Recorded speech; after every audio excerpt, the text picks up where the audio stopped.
Ndabasuhuje mwebwe mwese kuri uyu mwanya cyangwa muri uyu mwanya. Nongeye kubasuhuza abo dukunze kubana mu bihe bitandukanye mu kiganiro cyacu cy'iyobokamana cyangwa cyo gufashanya mu nyigisho dukunze gutanga muri iyi minsi. Rero twongeye kubararika batwumva bari hirya no bari hino, bari iburasirazuba n'iburengerazuba, amajepfo n'amajyaruguru, impande zisikwa ari zine. Tubahaye ikaze, bashobora kutwumva muri iki kiganiro. Ikaze kandi turabakunda, turabishimira kubana namwe, biradufasha, biratunezeza, kuko gutanga n'uhabwa bose basangira uwo mugisha. Reka mbere ya byose tuje imbere y'Imana tuyirarika tunayishimira. Data wera uri mu ijuru, tuje imbere yawe muri uno mwanya tugushimira kuko ukomeje kuturinda, ukatugirira neza muri byinshi tutashobora kuvuga mu mwanya mutoya, ariko turabizi kuko ineza yawe ari nyinshi kuri twebwe, utwitaho uko bwije n'uko bukeye. Tugiye muri iki kiganiro turakurarise ngo ubane natwe ndetse n'abacumva bose kibagirira umumaro, maze ubushake bwawe ari bwo buba kugira ngo wihishe icyubahiro muri byose. Turagushimiye kukumvisha gusenga kwacu, ni mu izina rya Yesu. Ikiganiro turi butange muri uyu mwanya ni ikiganiro kigira ngo uburyo bwo kubana n'uwo mwashaka. Niba warashatse cyangwa warashatswe, irinde ibi bintu bikurikira. Ariko mbere yo kuvuga ibintu dushobora kwirinda cyangwa dushobora kugenderaho, reka dusome ijambo ry'Imana kuko ni wo musingi. Turaja kubivuga ibyo tugomba kwirinda, ariko urufatiro ni ijambo ry'Imana. Dusome mu Bagalatiya cyangwa mu rwandiko Pawulo yandikiye Abagalatiya, ni ibice 6 umurongo wa mbere. Dusome: bene data, umuntu ntiyadukwaho n'icyaha, mwebwe ab'umwuka mugaruze uwo muntu umwuka w'ubugwaneza, ariko umuntu wese yirinde kugira ngo nawe adashukwa. Mwakirane ibibaremerera kugira ngo abe ariko musoza amategeko ya Kristo. Umuntu nyibwira ko ari ikintu kandi ari ntaco arico, aba yishutse. Ibyiza nuko yakwisuzuma mu murimo we ubwe, kuko ari bwo azabona icyo yirata kubwe wenyine, atari kubwa mugenzi we, kuko umuntu wese aziyikorerera umutwaro we. Amen. Hari irindi jambo dusoma mu gitabo cy'Imigani, bice 25 n'umurongo wa 15 n'uwa 16. Haravuga ngo kwitonda ukarindira zemeza umutware. Kwitonda ukarindira cyangwa ugategereza zemeza umutware. Abantu batazi kwitonda. Nanone ijambo rikurikira rikavuga ngo kandi ururimi rworoheje ruvuna igufwa. Ururimi rworoheje ruvuna igufwa. Haleluya. Niryo jambo rero, ayo magambo turi buganire cyane cyane icyo adufasha no kugira ngo tubone uburyo bwo kubana neza. Abashatse babura umugabo cyangwa umugore, ukuntu washobora uburyo bwo kubana neza n'uwo mwashakanye. Bibiliya itubwiye neza, yatubwiye ngo kwitonda ukarindira biza byemeza umutware. Hari abantu baza baje gusaba cyangwa baganira n'umuntu ukomeye, ugasanga bariko barasa n'abategeka. Oya, umuntu wese ahe mugenzi w'icubahiro agaciro. Nicyo bishatse kuvuga, kuko iyo ushaka kugendera ku muvuduko wawe zishura byica. Ariko Bibiliya yatubwiye ngo kwitonda ukarindira ngo buzemeza umutware, ngo kandi ururimi rworoheje ruvuna igufwa. Mu yandi magambo ni ukuvuga ko imvugo nziza izayorosha amagambo akomeye. Yego, iyo wakoresheje imvugo nziza yoroheje, yandi akomeye arakakaye azayoroha. Amagambo, imvugo nziza zimara amagambo akomeye imbaraga akoroha. Wari urakaye wamubwiza imvugo nziza, Bibiliya haraho ivuga umurongo uvuga ngo imvugo nziza ngo izihoshe uburakari. Rero reka tuvuga aya magambo ushobora kwirinda. Ibyo ushobora kwirinda nimba warashatse cyangwa warashatswe, irinde bikurikira kugira ngo ubone ukubana neza n'uwo mwubakanye. Ijambo rya mbere, kumenyerana n'umugore cyangwa n'umugabo w'abandi, ugasanga niwe mumenyerana cyane kuruta uko mumenyerana n'uwawe. Nimba uri umugabo ukamenyerana n'umugore w'abandi, sibyo? Nimba uri umugore ugasanga uri kuramenyerana n'umugabo w'abandi, oya, ufite uwawe mwakundanye, n'uwo nguwo niwe wahisemo mu isi yose. Mu isi yose niwe wahisemo, nyurwa nawe, nyurwa nawe rwose. Kumenyerana n'uw'abandi ntabwo ari byo. Ubwo rero uba uhawe imibanire y'uwo mwashakanye, y'uwo mwakundanye.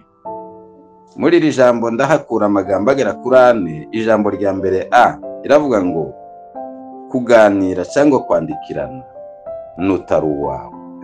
Ugasanga kuraganira cyane, kurandikirana cyane n'umugore cyangwa n'umugabo utari uwawe, oya, ntabwo bifite agaciro, ntibihesheje agaciro. Ganira n'uwawe, wari uha umwanya cyane. Ijambo rya kabiri, kugendana hato na hato n'uw'abandi. Uri umugabo kuragendana n'umugore utari uwawe, cyangwa uri umugore kuragendana n'umugabo utari uwawe, ko murajahe ko murajahe. Rero byirinde. Ijambo rya gatatu, kumushimagiza imbere ya mugenzi we. Nimba ari umugabo nimba uhaganira n'umugore w'abandi, ugatangira kumushimagiza imbere y'umugore wawe, cyangwa nimba uri umugore ugashimagiza umugabo w'abandi imbere y'umugabo wawe. Iyo ushimagije uwawe nta byiza azakora.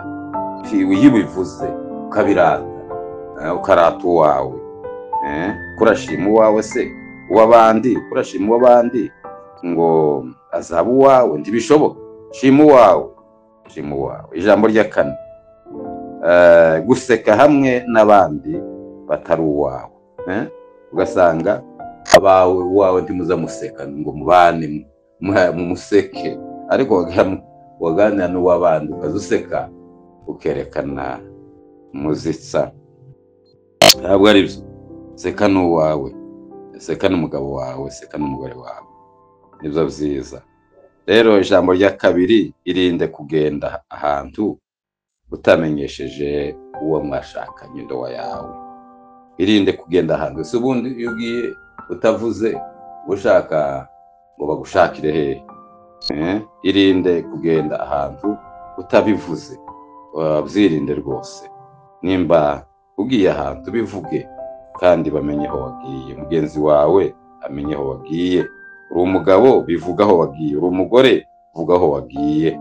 Rero ijambo rya gatatu, irinde gutaha ukererewe, byirinde. Kandi niba ukererewe nanone bivuge ko habonetse impamvu itumye utaha ukererewe. Rero imibanire yawe yanyu izakomeza kuba myiza. Ijambo rya 4, irinde gucaha mugenzi wawe hato na hato. Ntawe udashobora gucaha. Ntabwo twabihereza ku bagabo gusa, mu nibaza bacaha. Hari n'abagore usanga uri koracaha umugabo. Abagabo bamwe babagwa neza, ariko ugasanga umugore yamubereye igitangaza. Kora mucaha, kucaha umwana. cyangwa umugabo ugacaha umugore kucaha umwana, sibyo. Byirinde. Ijambo rya gatanu, irinde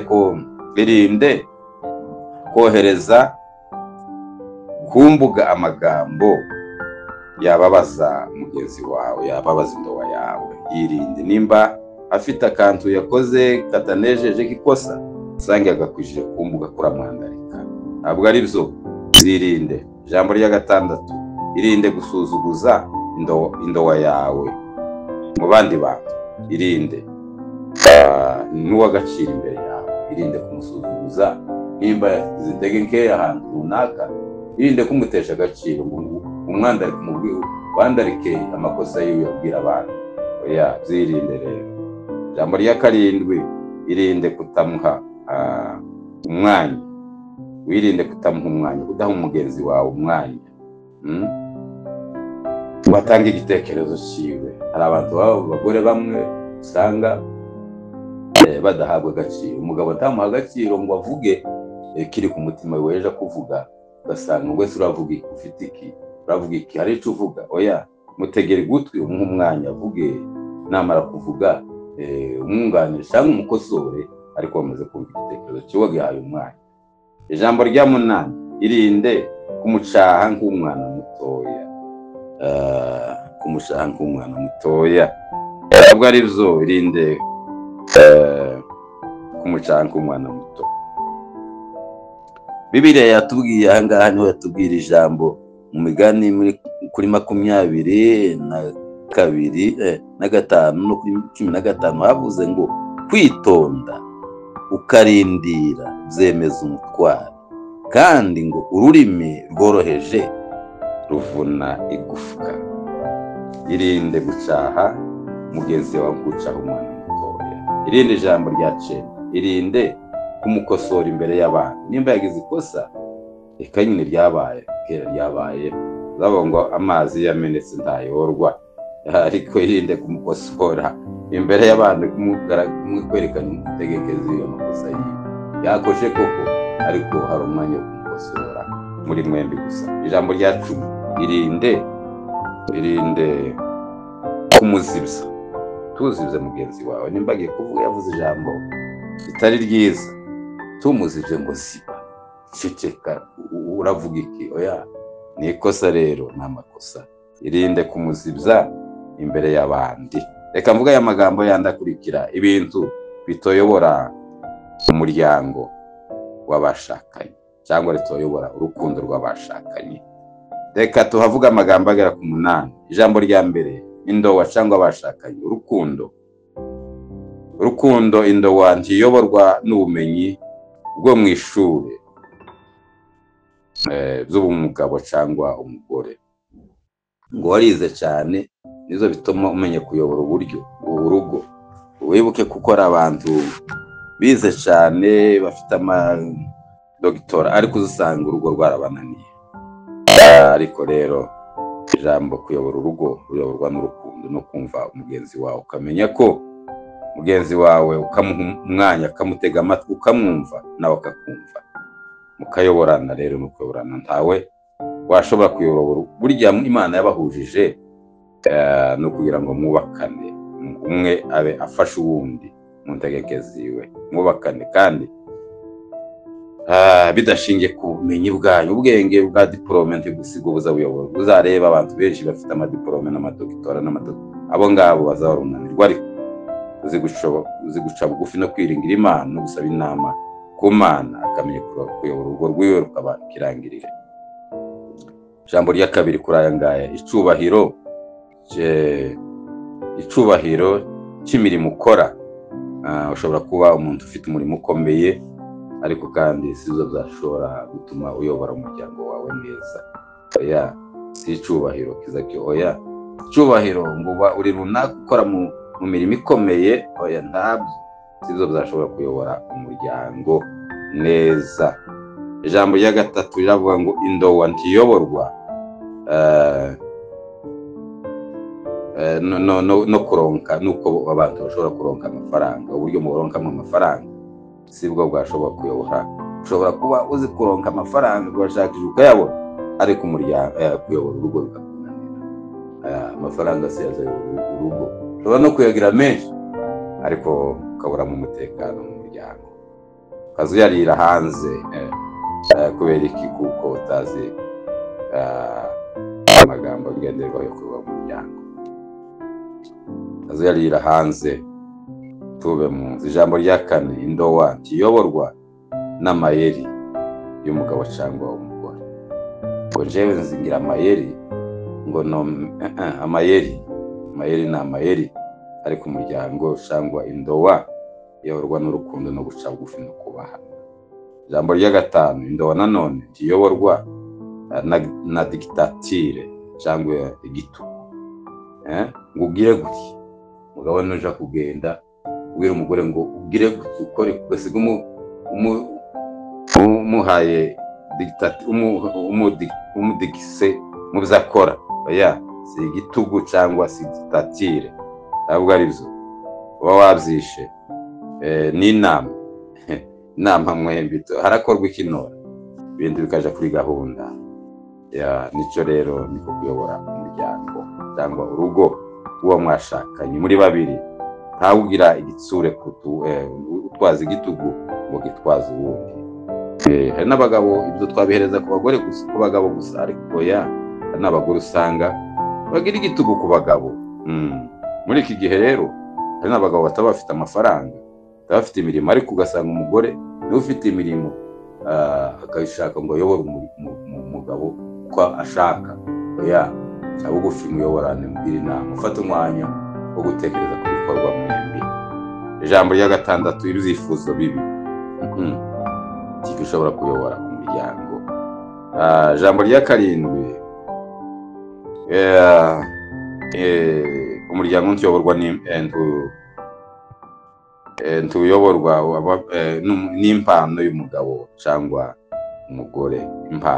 Impano y'umugabo cyangwa umugore ibyo bituruka ahandi si byo bishobora kuyobora umuryango. Ibyo uhabwa oya ntabwo ari byo. Ijambo rya munani, gufuha gukabije k'umugabo cyangwa umugore ntabwo ari byo bishobora kuyobora umuryango. Gufuha gukabije oya hari abantu bazi gufuha cyane umugabo usanga ariko arafuhira umugore cyangwa umugore agafuhira umugabo. Ibyo ngibyo si byo bishobora kuyobora umuryango ntibishoboka. Bibiliya ijambo ry'Imana riratubwiye ngo aha twasomye mu Bagalatiya ngo bene data umuntu niyadukwaho n'icyaha mwebwe ab'umwuka mumugaruze uwo muntu umwuka w'ubugwaneza. Ineza niyo izoyobora umuryango. Mumugaruze nimba mugenzi wawe agize intege nkeya mugaruze umwuka w'ubugwaneza. Ubugwaneza umubwire neza ariko umuntu wese kandi yirinde kugira ngo nawe adashukwa. Buri wese ashobora gushukwa. Nimba mugenzi wawe yashutswe akagwa mu makosa mu cyaha nawe ushobora gushukwa. Ngo mwakirane ibaremerera mwembi. Umuntu yakire mugenzi we bimuremerera akira mugenzi wawe bimuremerera nawe ejo azakwakira kugira ngo abe ariko musohoza amategeko ya Kristo. Nico Kristo ashaka umuntu wese yakire mugenzi wiwe ibimuremerera. Umuntu niyibwira ko ari ikintu kandi ari ntaco arico aba yishutse. Ngibyiza nuko yakwisuzuma mu murimo we ubwe kandi ngo kuko aribwo azabona ico yirata. Umuntu niyisuzuma ibyo akora azabona ico yirata kuko washoboye gukora ibiri ku murongo. Ibyo washoboye gusuzuma ukamenya ko ari byiza uzamenya ico wirata kubwawe wenyine atari kubwa mugenzi wawe. Kuko ngo umuntu wese azi yuko ngo azikorerera imitwaro yiwe. Umuntu wese azikorera imitwaro yiwe. Iyo mpamvu rero umuntu wese agomba guha uwundi agaciro. Aya magambo rero tuganiriye adufashe. Ijambo twasorejeho twasomye mu cyanditswe cyera mu migani habuze ngo kwitonda ukarindira ugategereza ngo byemeze umutwaro. Kavuga ngo uyu muntu azi guca bugufi azi kugenda gahoro. Baza bavuga ngo baza baca umugani ngo ingenza buhoro ngo yageze iyisha. Ingenza buhoro yageze iyisha. Rero kwitonda ugategereza ngo zabyemeza umutwaro, ngo kandi ururimi rworoheje ngo ruza ruvuna amagufwa cyangwa ruza ruvuna igufwa. Ururimi rworoheje ruza ruvuna igufwa. Worohe numara koroha ariya magambo akakaye azoroha nyine, ariko umuriro ntuzuzimwa n'uwundi muriro. Umuriro uzuzimwa n'amazi. Mugenzi wawe nubona yabaye umuriro, wewe zana amazi usukemo. Ariko nubona mugenzi wawe uwo mwashakanye, waba uri umugabo cyangwa uri umugore, ukabona yazamutse nawe ukazamuka, yasitsemo umuriro nawe ukazana uwundi, umuriro uzaba mwinshi, nawe ntimuzabona ubuzima. Ariko rero umuriro nubona wasi cyane wagurumanye, zana amazi uyasukemo, umuriro uzazima. Imana idufashe, Imana iduhe umugisha kwakira ijambo ryayo mu buryo bw'ubwenge no kumenya uko twitwara dukurikira ijambo ry'Imana n'inama nziza tubwiriwe, kugira ngo tumenye uko tubana n'abo twubakanye twakira ijambo ry'Imana. Murakoze.